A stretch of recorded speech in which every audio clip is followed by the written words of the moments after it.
राजयोगिनी उषा बहन जी माउंट आबू से ये अंबाजोगाई में पधारी है। आज राजयोगिनी उषा बहन जी इनका प्रवचन है।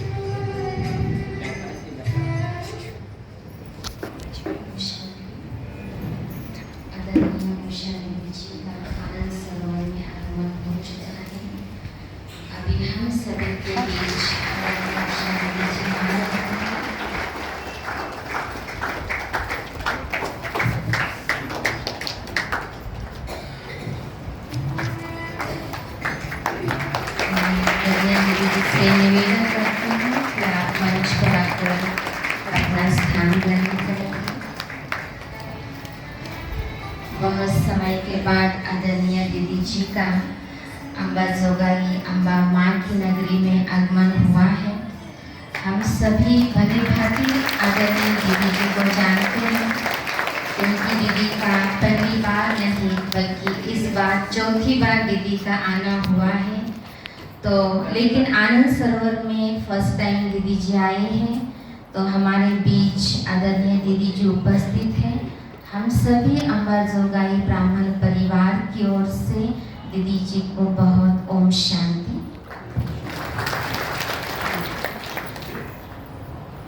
आज हम सभी का सौभाग्य है, मधुबन पावन भूमि, परमात्मा अवतरण भूमि, आध्यात्मिक प्रकाश की किरणें जहाँ से संपूर्ण विश्व में फैलती है, ऐसे श्रेष्ठतम स्थान से त्याग एवं तपस्या की मूर्ति प्रजापिता ब्रह्मा कुमारी ईश्वरीय विश्वविद्यालय की वरिष्ठ राजयोगा मोटिवेशनल स्पीकर गीता विदुषी डॉक्टर उषा दीदी जी हमारे बीच उपस्थित हैं। 50 से अधिक वर्षों से आपने राजयोग का गहन अभ्यास किया है तथा ईश्वरीय ज्ञान पर सतत मनन करने का आपको विशेष ईश्वरीय वरदान है। आपके महान जीवन से अनेक आत्माओं ने आध्यात्मिक जीवन अपनाने की तथा दृढ़ता से अग्रसर होने की प्रेरणा प्राप्त की है। आपकी ओजस्वी वाणी आपके संबंध संपर्क में आने वाली हर आत्मा में उमंग उत्साह का संचार करती है। विभिन्न देशों प्रदेशों में रहने वाली हर आत्मा शक्तिशाली बने, इसी शुभ संकल्प का आप सच्चा स्वरूप हैं। दीदी जी इतने ऊर्जावान हैं, हम सभी दीदी के आगमन से ही ऊर्जा को महसूस कर रहे हैं। आपकी ओजस्वी वाणी, आपकी शक्तिशाली वाणी मेजॉरिटी हम सभी भाई बहनें आज की मुरली के द्वारा रोज ही सुनते हैं।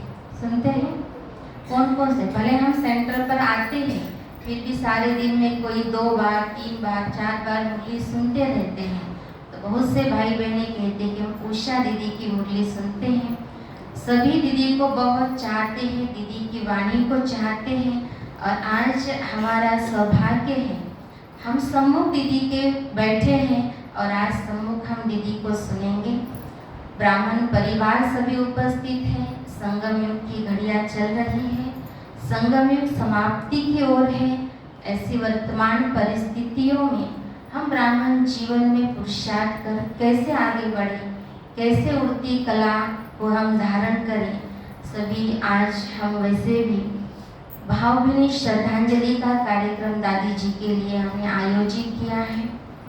इस बार हमारी जो लास्ट दादी थी वो भी अव्यक्त हो गई है, तो सभी के मन में है कि सभी दादियाँ चली गई हैं, तो अब पुरुषार्थ में क्या गति होनी चाहिए, कितना समय बाकी है। कई प्रश्नों को मन में लिए हुए ब्राह्मण बैठे हुए हैं। तो मैं आदरणीय दीदी से निवेदन करूंगी कि हम सभी के पुरुषार्थ के लिए, उन्नति के लिए दीदी हम सबको मार्गदर्शन करेंगे। उसके पूर्व मैं दीदी से निवेदन करती हूँ कि भोग लगाएंगे, उसके बाद दीदी जी से सुनेंगे।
सभी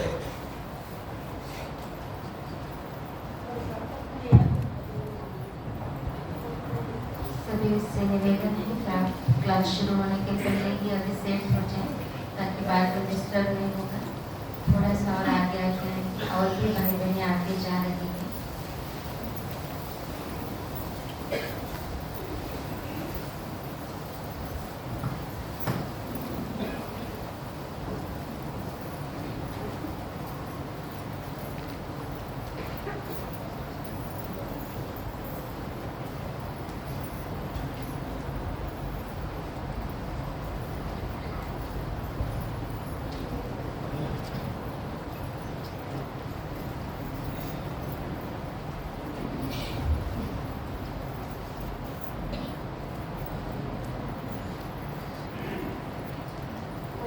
शांति ओम शांति ओम शांति ओम शांति ओम शांति ओम शांति।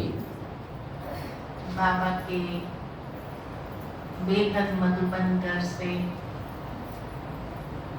सूक्ष्म में सभी दादियों की, बड़े भाई बहनों की तथा सभी मधुबन निवासियों की बहुत बहुत याद प्यार आप सबके लिए।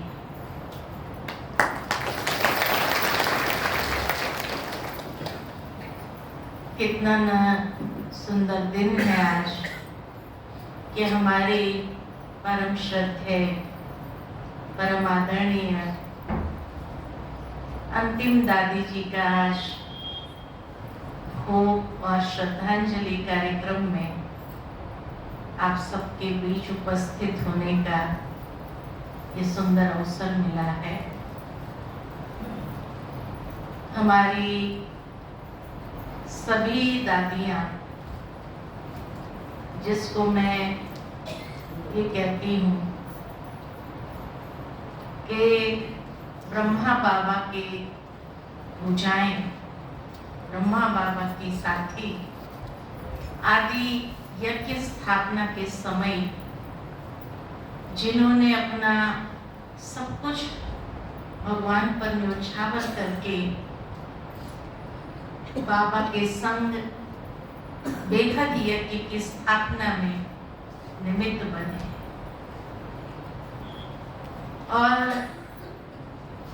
उसमें से ये अंतिम दादी हम सबके बीच में थी। उनको भी बाबा ने आगे के कार्य के लिए आगे चुन लिया। तो यही कहेंगे कि स्थापना का कार्य समाप्त हुआ है। संकेत है कि स्थापना का कार्य समाप्त हुआ। बाबा हमेशा मुरली में कहते हैं, एक्यूरेट शब्द कहने चाहिए, स्थापना, विनाश और पालना। तो स्थापना का कार्य समाप्त हुआ। अब क्या, कौन सा पार्ट आरंभ होगा? तो विनाश की प्रक्रिया दुनिया के अंदर आरंभ तो हो ही गई है, क्योंकि शायद हमारी ये दादी कुछ समय से, जब से साइलेंस हो गई थी, पहले तो फिर भी कुछ ना कुछ बोलती थी, लेकिन जब से वो मौन में चली गई थी, तब से लेकर के उनकी मौन की शक्ति, साइलेंस पावर में बाबा कहते बहुत शक्ति होती है। वाचा में शक्ति हमारी खर्च होती है, लेकिन जब कोई मौन में जाता है, और वो भी काफी समय से मौन में थी, तो कितनी आत्मा के अंदर शक्ति भरी थी उन्होंने गुप्त रूप से। वो शक्ति विनाश के कार्य को जैसे प्रज्वलित करके गए। इसीलिए बाबा हमेशा कहते हैं कि यज्ञ से ही विनाश ज्वाला प्रज्वलित होगी। तो उनकी मौन की शक्ति ने दुनिया के अंदर काफी हलचल क्रिएट किया, युद्ध आरंभ हुए और कितनी जगह पर, चाहे प्राकृतिक कहो, चाहे युद्ध कहो, मिसाइल को चलाने का समय जैसे आरंभ हो गया, तो ये हलचल जो आरंभ करके गई, ये विनाश ज्वाला को जो प्रज्वलित करके गई, अब वो और गति को पकड़ रहा है। तो ऐसे समय में हम ब्राह्मणों को क्या करना चाहिए?